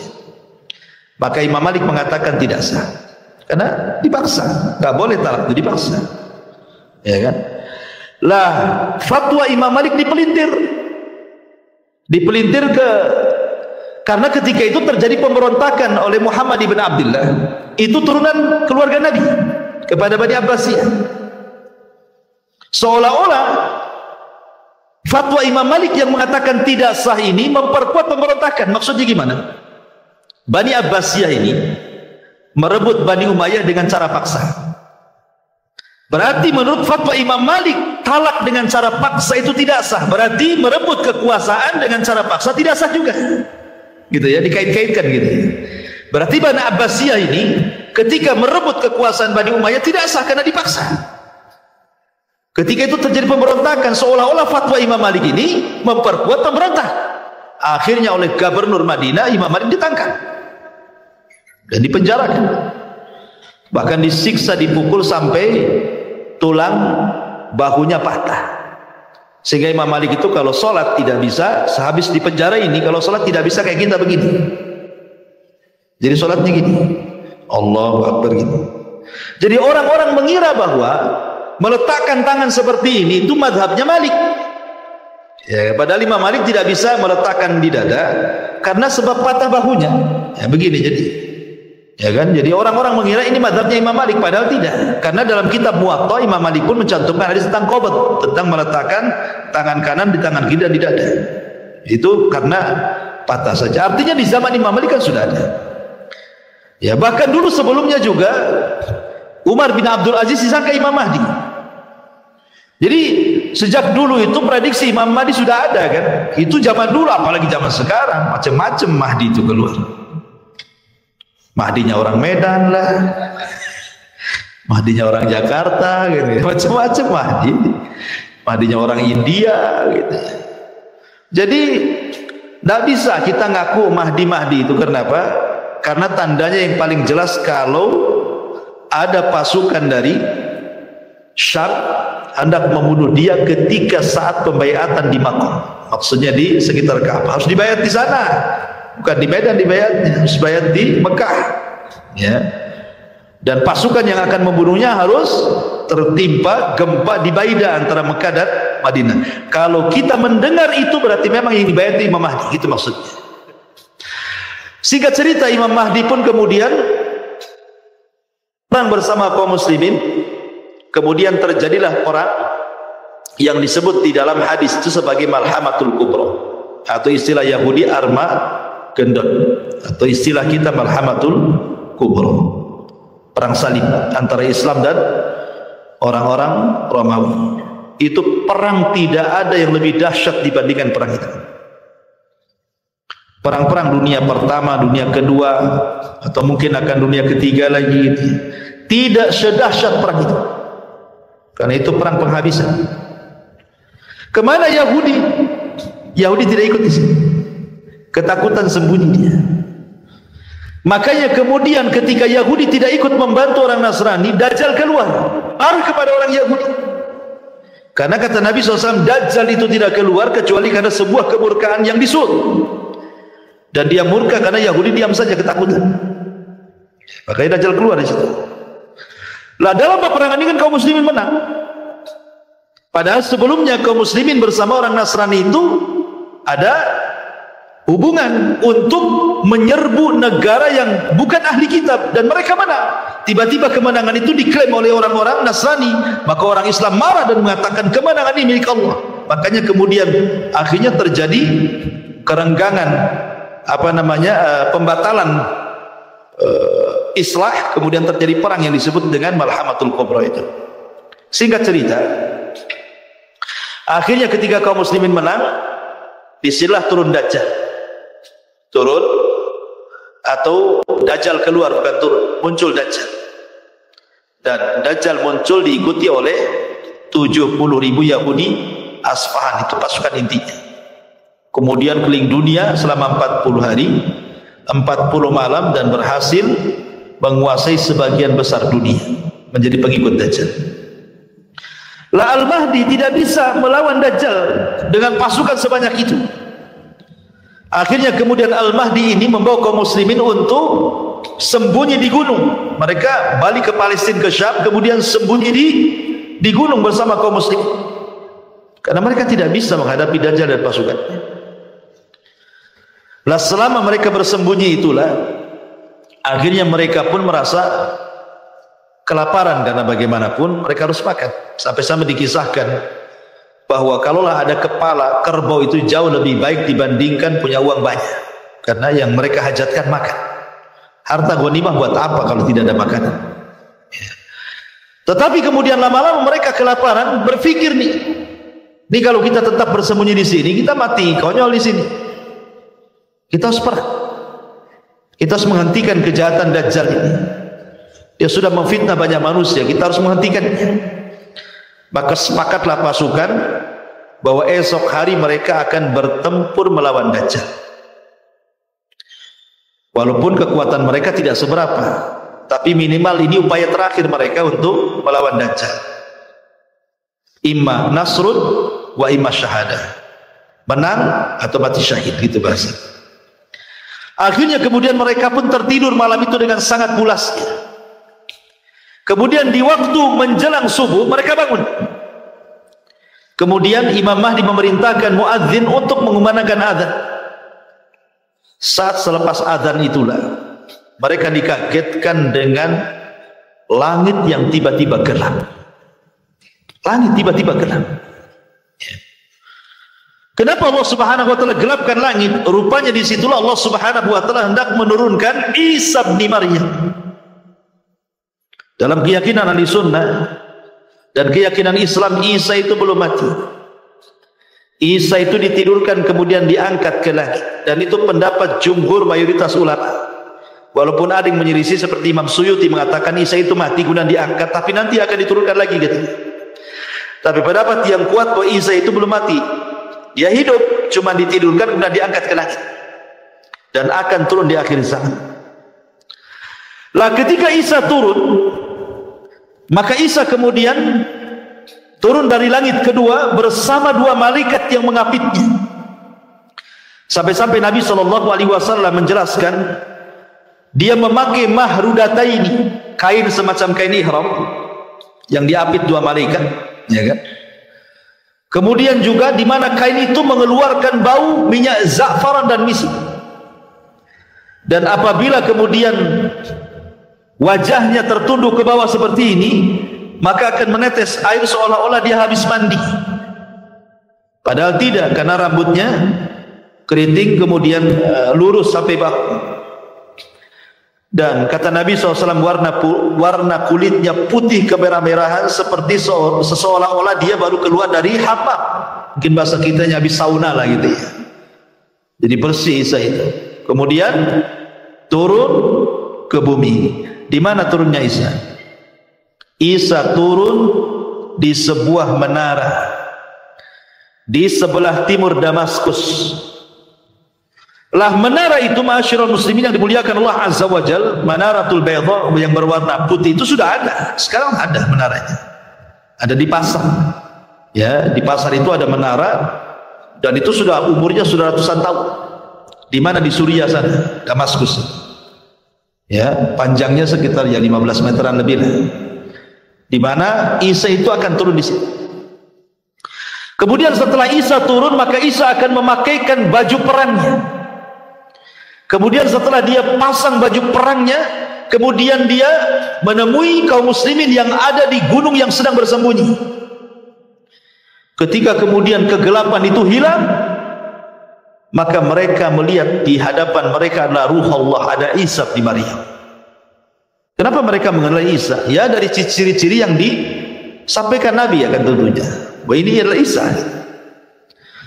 Maka kemudian Isa bin Maryam pun mulai mengusap wajah-wajah dari kaum muslimin yang tersisa yang ada di atas gunung itu. Kemudian Isa bin Maryam menyebutkan tentang derajat mereka di surga. Subhanallah. Beruntunglah orang-orang yang diusap mukanya oleh Isa, karena Isa menyebutkan tentang derajat mereka di surga. Setelah itu kemudian qomat pun dikumandangkan. Maka Imam Mahdi meminta Isa untuk menjadi imam. Tapi Isa tidak mau dan mengatakan, kalian jauh lebih baik dibandingkan aku. Maksudnya umat Islam jauh lebih baik dibandingkan umat Nasrani. Sebaiknya kalian yang jadi imam. Akhirnya kemudian Imam Mahdi pun memimpin salat dan Isa salat di belakang Al-Mahdi dan kaum muslimin. Selesai salat, maka Isa kemudian membariskan pasukan kaum muslimin. Kemudian kata Isa bin Maryam, aku berikan kalian 3 pilihan. Aku berikan kalian 3 pilihan.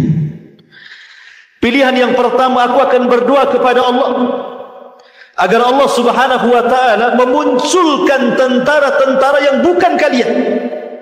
Biar tentara-tentara itu yang akan membunuh Dajjal dan para pengikutnya.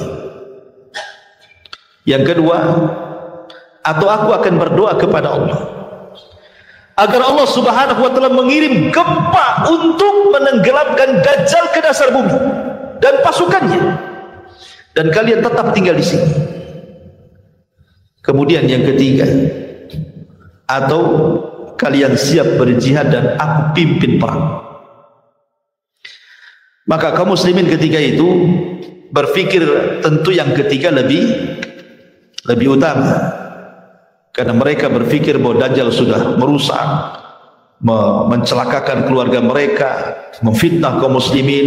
Masa kita diam saja? Maka kata Al-Mahdi dan juga kaum muslimin, kita bergerak, kau pimpin kami perang. Akhirnya Isa pun yang mengomanda perang bersama Al-Mahdi Al-Muntadhir.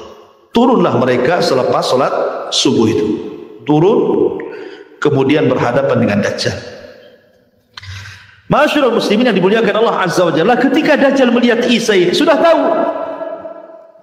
Karena Isa itu membawa aura, ikhwan, aura yang menakutkan bagi orang-orang Yahudi, terutama Dajjal. Kenapa?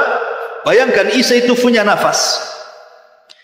Yang nafasnya ini bisa membunuh setiap orang kafir sejauh mata memandang. Jadi kalau Isa meniup dengan nafasnya, maka sejauh mata memandang tidak ada orang kafir kecuali mati. Baik dia memandang ke arah kanan, ke arah kiri, ke arah depan, ke belakang. Kalau dia meniup dengan nafasnya, maka tidak ada orang yang kafir yang selamat dari nafas sejauh mata memandang. Gimana orang tidak takut? Ya. Maka ketika Dajjal kemudian melihat Isa bin Maryam, yang tadinya Dajjal itu sok sakti kan itu, gimana tidak sakti Dajjal itu? Dia ngomong sama bumi tumbuh-tumbuh, dia ngomong sama langit hujan-hujan, dia ngomong sama kuburan hidup-hidup walaupun setan gitu ya. Tetapi kan Dajjal diberikan kesaktian oleh Allah Azza wa Jalla. Tapi ketika melihat Isa, ketakutan dia, bergetar. Akhirnya kemudian dia pun lari. Maka Isa pun mengejar Dajjal. Lari ke utara, dikejar ke utara, lari ke selatan, dikejar ke selatan, barat. Pokoknya dia tidak bisa lari. Sampai ketika Dajjal sampai di sebuah tempat yang disebut dengan Babil Lud dalam riwayat. Babilon sekarang jadi kota tercantik di Israel. Ya, karena Dajjal itu dia keluar di tempat yang mayoritas Syiah dan akan terbunuh di tempat yang mayoritas orang Yahudi.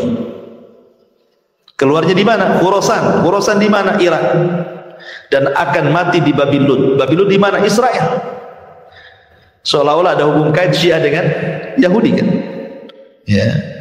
Lah ketika Dajjal sampai di Babilon ini, kemudian sudah tidak bisa lagi menghindar dari Isa bin Maryam. Apa dalam riwayat itu? Yadubu kama yadubul milh. Kalau kita ambil garam, kemudian kita letakkan di air, tentu garam itu akan mencair. Maknanya Dajjal ketika melihat Nabi Isa itu keringatan dari atas kepala sampai ke bawah. Dia kan manusia, sama dengan kita manusia. Ya, keringatan, ketakutan menggigit. Tidak bisa apa-apa, hilang kesaktiannya. Akhirnya kemudian ketika Dajjal betul-betul ketakutan, Isa mengambil tombaknya, kemudian langsung melemparkan ke dalam badan Dajjal, dan matilah Dajjal dengan tombaknya Isa bin Maryam. Ketika Dajjal mati, dicabut tombaknya, darahnya masih ada di ujungnya, kemudian diangkat ke atas, memberitahu orang-orang Yahudi bahwa Dajjal sudah mati, dan memberitahu kepada kaum muslimin bahwa kita sudah menang. Maka kaum muslimin ketika melihat pimpinan mereka Dajjal mati, orang-orang Yahudi dan para pengikut Dajjal ketika pimpinan mereka mati, mereka pun tunggang langgang dikejar kaum muslimin. Tidak ada satupun tempat persembunyian kecuali memberitahu. Kalau orang Yahudi sembunyi di batu, kata batu, "Hei Muslim, nih di belakang ada Yahudi, bunuh dia." Kalau dia sembunyi di balik pohon rambutan, kata rambutan, Muslim nih di balik pohon saya ada Yahudi, bunuh dia. Tidak ada satupun tempat persembunyian kecuali dikasih tahu. Alamat kiamat itu. Ya. Maka ketika itu ma'asyiral muslimin yang dimuliakan Allah Azza wa Jalla, Dajjal mati. Kemudian orang-orang Yahudi sebagian mereka menyerah, sebagian mereka lari bertunggang langgang bersembunyi, sebagian mereka dibantai, dibunuh dan begitu seterusnya. Maka setelah kemudian Dajjal meninggal, maka Isa kemudian meminta kepada seluruh ahli kitab, baik Yahudi ataupun Nasrani, agar mereka masuk Islam. Kalau tidak, maka mereka akan mati. Pilihannya cuma dua, masuk Islam atau mati. Ya, tidak ada jizyah. Ya, kalau di zaman Rasul ada jizyah. Kalau anda tidak masuk Islam, nggak apa-apa, tapi bayar upeti. Kan begitu ya? Hatta yu'tul jizyata ayyadi wa musagir. Tetapi di akhir zaman tidak ada lagi jizyah. Makanya dalam riwayat, di antara Muhammad Isa itu, di antara tugas Isa selain membunuh Dajjal adalah meletakkan jizyah. Tidak ada lagi jizyah, tidak ada lagi upeti. Yang ada cuma dua pilihan, masuk Islam atau mati. Dari situlah tidak ada satupun ahli kitab kecuali masuk Islam. Tidak ada satupun ahli kitab kecuali masuk Islam. Dan ini disyaratkan dalam Al-Quran, wa in min ahlil kitab illa la yu'minanna bihi qabla mauti. Dan tidak ada satupun ahli kitab kecuali akan beriman kepada Islam lewat Isa sebelum kematiannya. Semua masuk Islam. Ya. Lah ketika kemudian semua masuk Islam, apa yang terjadi? Walau anna ahlal qura amanu wattaqau la fatahna alaihim barakati minas sama'i wal ardh. Kan begitu. Kalau penduduk negeri itu beriman dan bertakwa, maka berkah dari langit dan dari bumi Allah buka selebar-lebarnya. Ketika bumi tidak ada orang kafir, semua muslim, apa yang terjadi? Berkah bumi. Langit hujan, kemudian bumi menumbuhkan tumbuhannya. Sampai-sampai dikisahkan ada orang masuk ke cangkang buah delima itu, bisa 10 orang masuk ke cangkangnya. Anda bisa bayangkan sebesar apa itu delimanya itu. Ya. 10 orang masuk ke cangkang delima lo bisa masuk. Saking suburnya gitu ya, saking berkahnya negeri itu. Makanya Rasul mengatakan, tuba, keberuntunganlah bagi orang-orang yang hidup di saat Isa bin Maryam hidup di akhir zaman. Karena nggak ada orang kafir, semua Islam, ya otomatis kan berkah semuanya, langit bumi berkah. Ya. Ma'asyiral muslimin, sampai dijelaskan, sampai tidak ada satupun binatang buas yang kemudian memangsa hewan lainnya. Jadi umpamanya kambing dengan harimau berkawan, gitu maksudnya. Singa dengan unta berkawan, nggak ada hasad-hasadan itu, nggak ada gitu. Sampai seperti itu gitu. Ya, sampai hewan-hewan buas dengan hewan zina itu bersahabat. Saking berkahnya ketika Isa itu diutus oleh Allah Azza wa Jalla, diturunkan ke bumi. Itu setelah meninggalnya Dajjal. Tetapi apakah kemudian berlangsung lama? Tidak juga. Rupanya setelah fitnah Dajjal ini, ada fitnah yang jauh lebih dahsyat lagi. Mereka sedang enak-enaknya dapat berkah, ya kan? Hidup tenang, hidup nyaman, berkah di mana-mana. Tiba-tiba muncul alamat kiamat yang ketiga. Munculnya Ya'juj dan Ma'juj.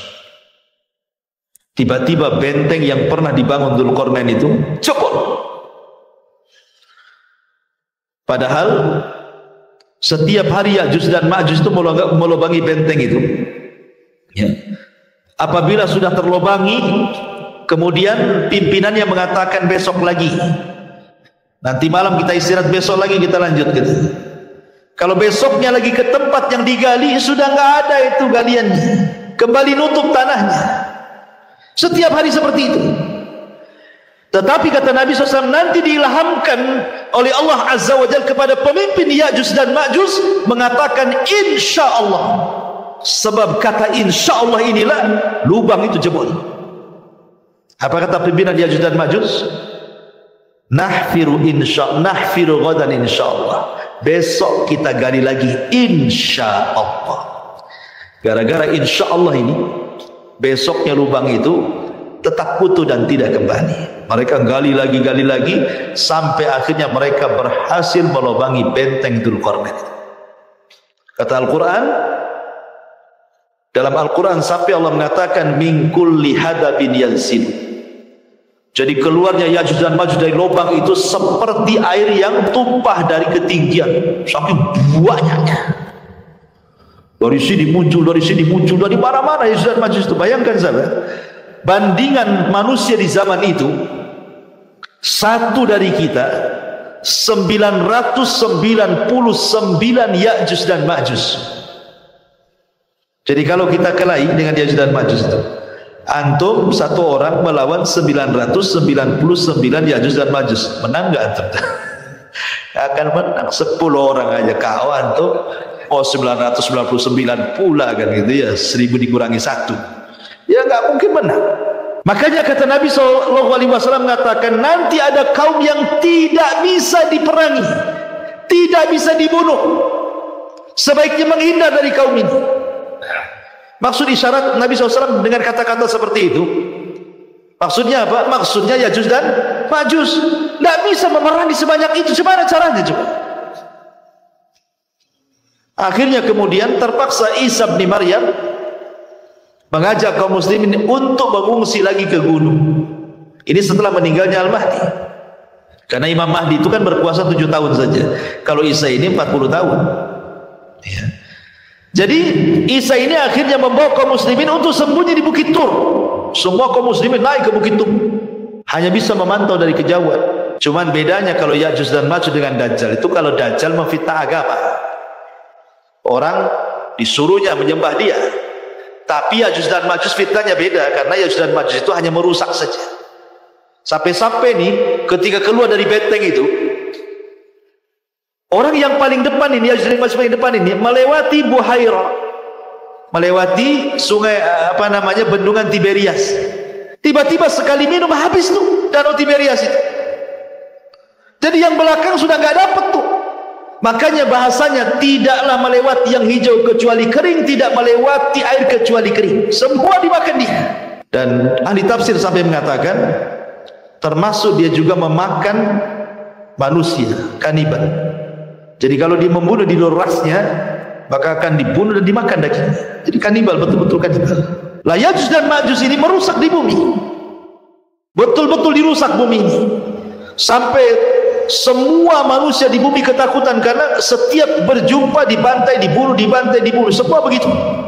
Sampai akhirnya ketika dia merasa tidak ada penduduk bumi yang dibunuh dia karena sudah terbunuh semuanya oleh dia, dia pun sombong. Kesombongannya sampai kemudian mengatakan di hadapan Allah, qatalna man fil ardi sanaqtuluhu man fis sam. Kami sudah membantai semua manusia yang ada di bumi. Sekarang giliran makhluk yang di langit kami bantai juga, katanya. Itu sombong tuh. Akhirnya mereka pun mengarahkan panah, tombak, kemudian dilesakkan ke langit. Subhanallah, Allah sedot panah dan tombak itu sampai di balik awan. Wa makaru makran wa makarna makran wallahu khairul makirin. Silakan kau buat makar, Allah punya makar sendiri. Dan sebaik-baik makar adalah makar Allah. Akhirnya panah itu udah kembali lagi. Tombak yang dilempar gak kembali lagi. Sudah gak nampak di balik awan itu. Tapi Allah buat makar, rupanya sengaja tombak dan panah itu dibalikan ke bumi, dan ujung-ujungnya seolah-olah ada darah yang menetes. Jadi seolah-olah mereka sudah membantai yang di bumi dan yang di langit, gitu maksudnya. Pada itu makarnya Allah, dibalikan lagi senjatanya. Ketika kemudian mereka makin sombong, maka Allah la yuhibbul mutakabbirin. Allah tidak suka dengan orang yang sombong. Maka Isa berdoa kepada Allah Azza wa Jalla, melihat kerusakan semakin rusak. Akhirnya Isa berdoa kepada Allah. Allah Subhanahu wa taala azab Ya'juj dan Ma'juj dengan cara apa? Dengan cara dikirim naghaf. Naghaf itu seperti dun, ulat kecil, ya kan? Jadi saat Ya'juj sedang tertidur, tiba-tiba di masing-masing tengkuk Ya'juj dan Ma'juj ada ulat yang menggigit dan masuk ke kepalanya. Itulah yang membunuh Ya'juj dan Ma'juj. Anehnya lagi, satu mati semua. Bukan ini dulu mati, besok ini, enggak. Ya, kayak matikan kontak listrik. Pemain ini listrik satu Al-Fajr ini cuma satu stop kontak itu. Sekali mati semua gitu maksudnya. Serentak matinya itu. Subhanallah, bayangkan ya. Kuasa Allah, ya. Serentak matinya. Hari itu mati semua Ya'juj dan Ma'juj. Anda bisa bayangkan kalau jumlah Ya'juj dan Ma'juj satu dibanding 999, sebanyak apalah bangkai Ya'juj dan Ma'juj yang ada di bumi itu? Tentu tidak ada satu jengkal di bumi kecuali ada bangkainya, kan? Makanya kemudian Isa berdoa lagi supaya Allah membersihkan bangkai-bangkainya. Turunlah kemudian burung-burung sebesar unta, kemudian melempar jasad-jasad dituntah berantah kemana, ke laut mana, sampai betul-betul bersih. Namun ada sisa-sisanya. Karena yang ketiga itu yang paling beruntung apa? Hewan-hewan pemakan daging. Dengan jasadnya, bangkainya, Ya'juj dan Ma'juj yang paling untung hewan-hewan pemakan daging, kan? Banyak makanannya dia. Di mana-mana Ya'juj dan Ma'juj, kan gitu. Sehingga sisa-sisa mungkin darah kering itu masih banyak di bumi ini. Makanya kemudian Isa berdoa ketiga kalinya agar Allah menurunkan hujan dan menghempaskan sisa Ya'juj Ma'juj dimasukkan ke dalam air lautan. Lah betul-betul akhirnya bersih bumi itu. Akhirnya kemudian Isa pun turun bersama kaum muslimin, kemudian sempat melakukan haji dan umrah, dan selepas itu kemudian meninggal dunia. Adapun apakah Isa menikah atau tidak, ini masalah khilaf para ulama, dan pendapat yang kuat tidak menikah. Walaupun tidak menafikan, ada yang berpendapat bahwa Isa menikah dan punya anak. Namun apa hikmahnya, pertanyaannya? Kenapa Isa diturunkan? Untuk apa diturunkan itu? Dan kenapa mesti Isa? Bukankah para nabi banyak? Kenapa tidak Ibrahim saja turun? Kenapa tidak Adam saja turun? Kenapa tidak Nuh saja turun? Kenapa mesti Isa yang turun? Itu maksudnya. Sebagian para ulama menjawab bahwa karena Nabi Allah Isa alaihi salatu wasallam dihabarkan kepadanya tentang akan kelahiran sosok Nabi akhir zaman dan umatnya sebaik-baik umat. Maka Isa berdoa kepada Allah agar menjadi umat Nabi. Makanya Isa diturunkan karena dia berdoa ingin menjadi umat Nabi. Makanya Isa ketika turun di akhir zaman bukan hanya seorang Nabi tetapi sahabat Nabi. Kenapa disebut sahabat Nabi? Karena dia berjumpa dengan Nabi. Apa definisi sahabat? Manusia yang berjumpa dengan Nabi, beriman dengan Nabi, mati di atas agama Nabi. Itulah Isa. Berjumpa dengan Nabi saat Isra Mi'raj. Ya. Kalau semua Nabi berjumpa dengan arwahnya, Isa berjumpa dengan fisik dan arwahnya.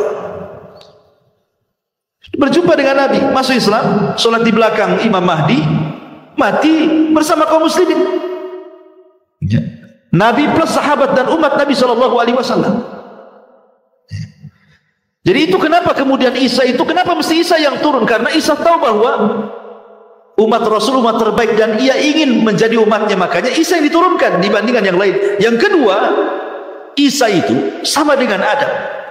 Sebagaimana Allah mengatakan inna masala Isa kamasali Adam khalaqahu min turab. Ya. Isa itu sama dengan Adam, diciptakan dari tanah. Maka makhluk yang diciptakan dari tanah harus kembali ke tanah. Isa kan sudah diangkat di langit. Di langit kedua dengan ruh dan jasad. Dia harus turun. Dia tidak mungkin mati di langit. Dia harus mati di bumi. Maka diturunkan supaya mati di bumi karena dia tercipta dari tanah, kembali ke tanah. Kemudian yang ketiga, membantah sama orang-orang Yahudi yang mereka mengklaim bahwa nahnu qatalna al-Masih ibn Maryam. Orang Yahudi mengatakan kami sudah membunuh Isa, kami sudah menyalibnya. Tiba-tiba Isa turun, kata Isa, mana? Saya masih hidup, saya tak disalib. Ya. Atau membantah orang-orang Nasrani juga yang mengatakan Isa Tuhan, Isa anak Tuhan, Isa satu di antara tiga Tuhan. Buktinya sholat di belakang Imam Mahdi. Masa hamba sholat kemudian dia mati? Masa Tuhan mati? Ya kan? Ya. Kemudian juga di antara hikmah Isa turun itu supaya izharul Islam, bahwa Islam itu akan kembali jaya. Dan dengan turunnya Isa bin Maryam menjadi umat Rasul, kemudian berjuang bersama Al-Mahdi, itulah kejayaan Islam di zaman itu, sampai bisa bunuh Dajjal dan bisa berdoa kepada Allah agar mengazab Ya'juj dan Ma'juj. Islam akhirnya kuat lagi di zaman itu kan.